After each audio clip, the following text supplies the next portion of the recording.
어쩔 수가 없다의 중반쯤 되었을 때 좋긴 좋은데 조금 과잉 아닌가? 자기 혼자 낄낄대는 것처럼 느껴지기도 하는데 라는 생각이 들었던 것도 사실입니다. 그런데 영화가 종료될 기미가 보이는 어느 시점부터 감정이 바뀌더라고요. 아, 이 영화 끝나지 않았으면 좋겠다. 지금 다시 처음부터 관람하고 싶다라고 말이죠. 결론부터 말씀드리겠습니다. 아기다리 고기다리던 박찬욱 감독의 신작 어쩔 수 없다는 어쩔 수 없이 호불호가 갈릴 것 같습니다. 감독이 농담처럼 하지만 진심처럼 들리기도 하는 천만 관객의 염원도 저는 흐릿하지 않을까라고 추측합니다. 그럼에도 불구하고 개인적으로 이 작품 끝내줬고요. 박찬욱 감독의 최고작이자 아직 9월이지만 제가 올해 만난 영화 중 넘버원이 아닐까라는 마음이 들기까지 하더라고요. 그만큼 오묘한 매력이 철철 넘치는 작품 같습니다. 만수에게 파피루스 면접 자리를 알선한 후배 남구는 치통에도 끝내 치과에 가지 않은 선배에게 하여간 고집불통이란 이야기를 하는데요. 저는 이런 만수의 특징이 박찬욱 감독과 포개지면서 동시에 또 이질적으로 느껴지기도 하는 것이죠. 그에 대한 설명을 위해 잠시 다른 두 인물을 거론해 보겠습니다. 범모는 아내 아라에게 다음과 같이 이야기를 합니다. 자신은 20년 넘게 펄프맨이었기 때문에 다른 일은 할 수가 없다라고 말이죠. 심지어 그는 재지 일만 하고 싶은 것처럼 보이기까지 합니다. 시조에게 역시 재지 제조업은 직업 이상의 의미를 갖는 것 같습니다. 일종의 예술이라고 생각하고 있으니까요. 범모, 시조와 조금씩 닮아있는 만수도 동일할 것입니다. 그런 관점에서 예술가적 마인드를 가지고 있고 끝내 영화 만들기만을 쭉 이어가고자 하는 박찬욱 감독의 면면은 만수와 유사해 보이기도 하는 것이죠. 물론 언급드렸듯 대조적인 부분도 있는데요. 영화의 끝자락 만수는 마침내 문제지에 원하는 자리를 차지하게 됩니다. 선출이 선출되었던 바로 그 자리 말이죠. AI가 통제하는 시스템에서 더 이상 재질을 막대기로 두들겨 볼 필요가 없는 환경임에도 불구하고 그는 여전히 습관처럼 두들기며 점검합니다. 그러니까 만수는 면접 때 답했던 것과는 다르게 무엇인가 새로운 패러다임을 수용할 적응력이 없는 것처럼 느껴지기도 하는 것입니다.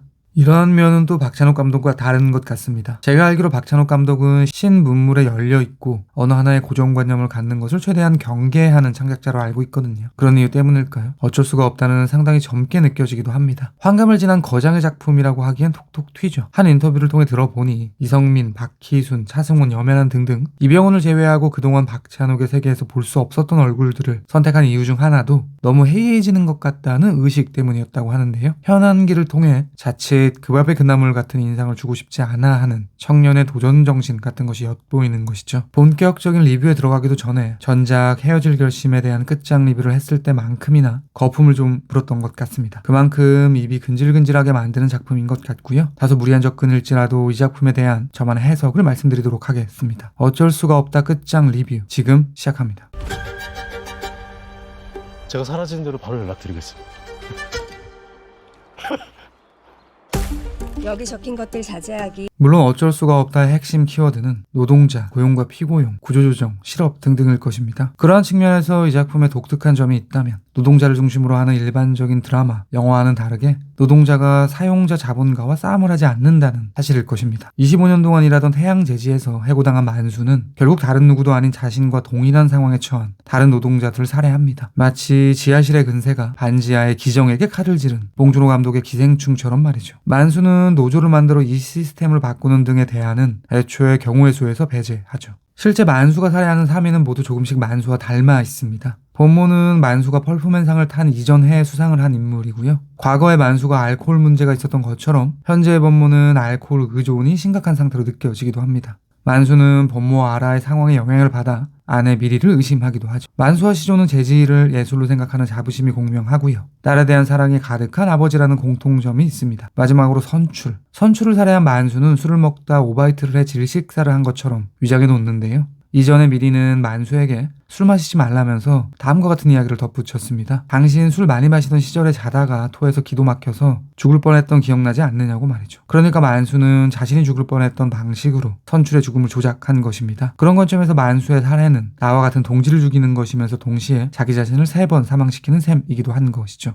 이러한 노동자의 비극은 결국 계급 문제에 도달하게 될 것입니다. 이렇게 말할 수 있을 것 같습니다. 어쩔 수가 없다는 면접자 신분이던 만수가 살해할 대상을 물색하는 면접관이 되는 이야기다라고 말이죠. 목적이 악해서 그렇지 그는 대기업에서 관심 있어 할 만한 스펙 위주로 대상을 솎아냅니다. 이 작품의 제목 후보 중 하나가 가을의 할 일이었다고 하는데요. 그렇다면 이렇게 표현할 수도 있겠죠. 을이 갑이 되어보는 가을밤의 꿈을 꾸다라고 말이죠. 그런데 참 아이러니한 점은 만수가 4등이란 사실입니다. 그가 선택한 새 인물 법모, 시조, 선출을 굳이 정렬을 시키면 업계 1, 2, 3등일 것입니다. 물론 선출은 실력으로는 조금 아리까리한 부분이 있지만 무튼 만수가 염원하는 그 자리를 차지하고 있으니 앞순위라고 할 수도 있겠죠. 사실 4등은 그렇게 뒤처지는 숫자가 아닙니다. 대한민국 전체 펄프맨을 줄 세웠을 때 탑5 안에 든다는 것은 어마어마한 이력이겠죠. 실제로 만수는 올해의 펄프맨상을 수상한 인재이기도 하고요. 그럼에도 불구하고 자본주의로부터 빌었던 계급 속에서 4등은 후달리는 등수가 되는 것입니다. 실제로 올림픽 경기에서 금운동 뒤에 4등을 한 선수가 누구인지를 기억하는 이는 많이 없을 테니까요.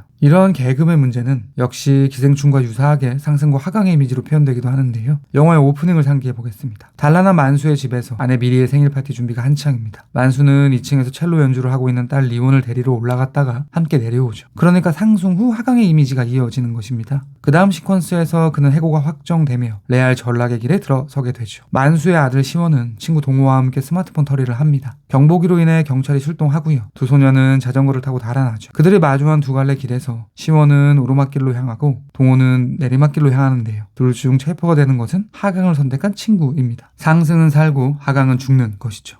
이런 상승과 하강의 이미지를 따라가다 보면요. 영화의 결말부가 흥미롭게 느껴지기도 합니다. 문제지에 입사하게 된 만수. 입사 첫날 그는 운전대를 잡고 꽉 막힌 도로에서 대기 중인데요. 창문 밖으로는 비가 무척이나 많이 오고 있습니다. 본인이 원하던 자리로 상승한 만수의 시작 지점에 B라는 하강의 이미지가 오버랩되고 있는 것입니다. 그리고 이때 이 집에서 가장 높은 곳에 위치한 리온의 방에서 처음으로 제대로 된 첼로 소리가 들려오죠. 그러니까 과연 지금 이 사회에서 상승과 하강은 무엇인가 라는 질문을 하게 만들기도 하는 것이죠. 계급, 노사의 문제와 결부되는 부분인지는 모르겠는데요. 이런 묘사도 인상적입니다. 만수가 권고사직을 당한 이유는 태양제지가 미국계에 넘어가면서 슬리머가 필요했기 때문일 것입니다. 그런 그가 남구의 주선으로 면접을 보러 간 파피루스는 사장이 중국인이죠. 면접을 볼 때 사장과 통역 뒤로 강렬한 태양빛이 비춰 만수는 눈이 부셔하기도 합니다. 노동자를 흔드는 미국과 중국 두 개의 태양. 물론 이렇게 어쩔 수가 없다 해서 노동자라는 키워드를 경유하는 것도 유의미할 텐데요. 저는 직업이라는 외피 안에 놓인 만수라는 남성을 해체해보는 것도 재밌겠다는 생각이 드는 것이죠.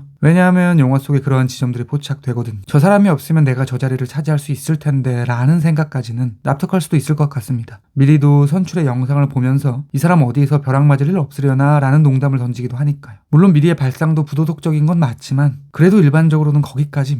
그 생각이 든 직후 실제 죽여야겠다라는 마음을 갖는 영역부터는 선을 넘는 것이죠. 그런데 만수는 그렇게 합니다. 문제지의 높은 사람을 찾아가 무릎을 꿇고 사정하는 행위 1회 정도 한 뒤에 바로 살해를 결심하죠. 이러한 사이코패스적인 의식의 흐름을 창작자는 남성이라는 키워드를 통해 진단하고 있는 것 같은데요. 우선 남성 중심주의 혹은 가부장이라고 일컬을 수 있을 만한 것. 만수는 지속적으로 자기 최면을 겁니다. 나는 우리 가족을 지켜내기 위해 이 일을 해야만 한다라고 말이죠. 어쩌면 이것은 남성들만의 지대한 착각일지도 모릅니다. 실제로 극중 실질적인 방안을 내놓는 것은 미리입니다. 테니스, 댄스 등등의 취미 활동을 과감히 포기하고요. 넷플릭스 구독, 반려견 2마리 등등 줄일 수 있는 지출은 최대한 줄이죠. 반면에 만수는 남을 죽여서 정규직을 차지하겠다는 해괴망측한 발상 외에는 집을 보살피기 위해 다른 어떤 액션도 취하지 않습니다. 이러한 그의 비이성적 의식의 근원에는 아버지로부터의 유전으로 추정 가능한 단서가 놓여있기도 한데요. 만수의 아버지는 월남전 참전 군인이고요. 높은 확률로 그때의 경험으로 인해 정신에 이상이 생겨 2만 마리의 돼지를 생매장시킨 이력이 있는 것 같습니다. 자살로 생을 마감했다고 하기도 하죠. 무엇보다 만수가 살해를 하는 도구는 아버지가 베트남 군인으로부터 빼앗은 북한제 권총이기도 합니다. 그러니까 그의 행위와 아버지는 연관되어 있는 것이죠. 즉 어쩔 수가 없다는 만수의 의식 혹은 무의식의 영역에 숨겨진 야만적인 남성성을 세계대전을 일으키고 그것을 겪는 아버지 세대로부터 전이된 것으로 보고 있는 것입니다. 그런데 유전은 한 가지 요인일 뿐입니다. 전부가 아니죠.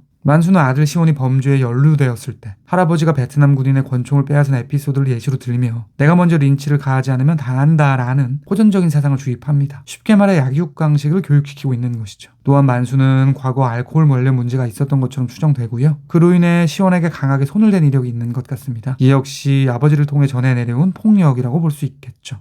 만수는 시온의 생부가 아닙니다. 그런 관점에서 본다면 아버지로부터 이어져 오는 무엇은 유전만이 원인은 아닌 것 같고요. 아버지라는 존재 자체가 핵심인 것이겠죠. 실제로 영화에는 만수가 시체 앞에서 전기톱을 든 모습을 목격한 시온이 아버지의 식물이 되어버리는 악몽을 꾸기도 합니다. 말인즉슨 창작자는 DNA든 환경이든 모계가 배제된 채 이루어진 부계의 계승이 지금의 삭막한 세상을 만들었다고 진단하는 것처럼 느껴지는 것입니다. 여성은 그림자 속에 감추어버린 남성 중심의 역사라고 해야 될까요? 무슨 그렇게 아버지의 폭력을 상징하는 돼지, 만수의 폭력의 결과물인 시조의 시체, 시온의 폭력의 씨앗이라고 할 수 있는 스마트폰이 모두 묻힌 땅 위에서 사과나무가 자라게 됩니다. 이러한 남성의 문제는 성적인 영역으로도 확장되는데요. 결론부터 말씀드리겠습니다. 제가 보기에 어쩔 수가 없다 속 몇 개 에피소드가 진행되는 동력 중 하나는 단도직입적으로 말해 페니스입니다. 앞서 예시로 든 시원의 체포 시퀀스. 키를 쥐고 있는 만수의 친구이자 동호의 아빠 원노에게서 합의를 받아내는 방식은 그의 성적 에너지를 이용하는 것입니다. 미리는 노브라 상태로 유두가 도드라지는 시각 이미지를 이용하고요. 만수는 그가 사무실에서 여성들과 문란한 행위를 벌인 일을 가지고 협박을 하니까요. 비틀린 성욕의 문제가 이 건을 해결하는 것이죠. 이뿐만이 아닙니다. 만수가 법모에게 총구를 겨누는 시퀀스. 상황을 눈치챈 아라는 몰래 다가와 만수의 뒤통수를 가격하는데요. 사실은 더 확실히 저지할 수 있었지만 실패한 이유가 있습니다. 자신을 찾아온 만수가 아라의 바람핀 상대라고 오해한 법모로부터 비롯되는데요. 왜곡된 대화가 오가던 중 아라는 만수를 결박할 수 있는 골든타임을 놓치게 됩니다.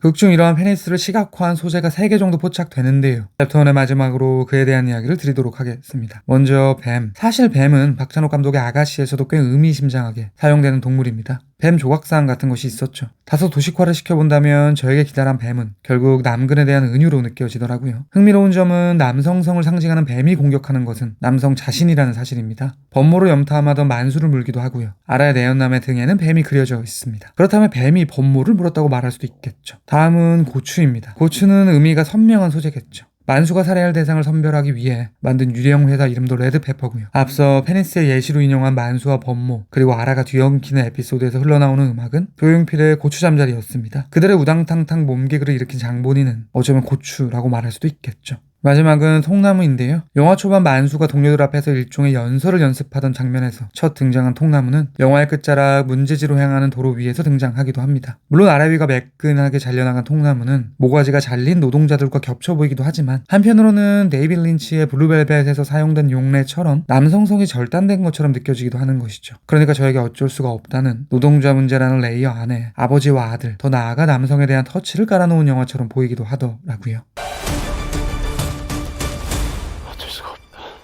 어쩔 수가 없다. 실직은 남성들의 비이성적 태도를 표현하는 소재 중 하나는 식물일 것입니다. 미리는 만수에게 농담처럼 식물인가 아니라는 별명을 명명하는데요. 왜냐하면 만수는 자기만의 비닐하우스를 지어서 식물을 키우는 것을 취미로 가지고 있기 때문입니다. 언뜻 보면 자연 친화적 인물이라고 할 수도 있을 텐데요. 실상은 그러지 않은 것처럼 보이죠. 영화에는 식물을 강력한 낚시줄 같은 것으로 결박해 자신의 의도한 경로로 자라게 조작을 하는 만수의 면면이 꽤 인상적으로 묘사되니까요. 그가 시조의 시체에게 했던 바로 그 방식 말이죠. 이것은 어떻게 보면 사디즘처럼 보기까지 하는데요. 상대를 학대하는 방식으로 행하는 애정이라고 해야 될까요? 선출도 유사한 맥락을 보입니다. 그는 한 유튜브에 출연해 재질을 만드는 일은 나중에 재활용이 가능하기 때문에 자연 친화적인 활동이다 라는 식으로 이야기를 하지만 결국 이 작품의 마지막 푸티지 영상은 물론 이론의 여지가 많은 묘사이긴 하지만 재질을 위해 나무를 길러 다시 그것을 벌목하는 중장비들을 보여줌으로써 넌지시 부정적인 제스처를 취하고 있습니다. 두 남성은 자연을 애정하는 언행을 하면서 동시에 자연을 함부로 다루고 있는 것이죠. 그러면 이제 리뷰의 마지막으로 어쩔 수가 없다에 녹아있는 기독교에 대한 비판적 시각에 대한 이야기를 드리도록 하겠습니다. 이 작품에는 어쩔 수가 없다 외에도 반복되는 워딩이 있습니다. 바로 거듭났다. 제가 알기로 거듭나다라는 동사는 물론 일상적으로도 많이 사용하지만 기독교적 색채가 진한 것으로 알고 있습니다. 네이버에 거듭나다를 검색해보면 첫 번째 뜻으로 예수를 믿음으로 영적인 새 사람이 되다라는 문장이 나오기도 하죠. 어떻든 간에 저는 영화에서 사용된 거듭나다의 맥락은 기독교와 결부된다고 생각합니다. 그런 관점에서 보면요. 챕성원에서 인용한 뱀은 창세기의 뱀을 떠올리게 하는 것이죠. 아담과 하와를 꼬드겨 선악과를 먹게 한 바로 그 뱀. 성경에 따르면 인간 원죄의 시작점에 있는 바로 그 사탄의 형상 말이죠. 그런 의미가 내포된 뱀을 남성 페니스와 연계해 근본적인 원흉으로 규정짓고 있는 이 작품의 태도에서 저는 지금의 세계에 도착하게 만든 큰 줄기 중 하나인 기독교적 세계관에 대한 일종의 저항처럼 느껴지기도 하더라고요. 이뿐만 아니라 돼지, 시조의 시체, 절 또한 스마트폰이 묻힌 곳 위의 나무에서는 사과가 열리는데요. 사과는 즉각적으로 선악과를 떠올리게 하는 것이죠. 성경에서는 주님이 주신 에덴 동상의 축복인 선악과가 박찬욱의 세계에서는 남성들의 문제들로 인해 잉태한 것이라고 해야 될까요? 그러니까 성경을 완전히 반대로 비틀어버린 것입니다. 이러한 심각한 부분 외에도 문제지라는 회사명은 결국 이 모든 게 문제지라는 말장난을 연상케 하기도 하고요. 모가지라는 만수의 대사가 모가라는 의문문으로 바뀌는 말장난도 재밌더라고요. 헤어질 결심 속 원전, 완전, 안전처럼 말이죠. 어쩔 수가 없다에 대한 제 별점은 별 5개고요. 한 줄 평은 다음과 같습니다. 저쩔 수도 없다. 제가 100% 확답을 드리지는 못하겠지만 아마도 다음 영화는 지금 보여드릴 이 작품이 되지 않을까 싶습니다. 그리고 당연한 이야기지만 그 어떤 영화라 해도 언제나 영화는 제 리뷰보다 무조건 위대합니다. 들어주셔서 감사합니다. What I'm doing here I'm creating a closed circuit. Very important.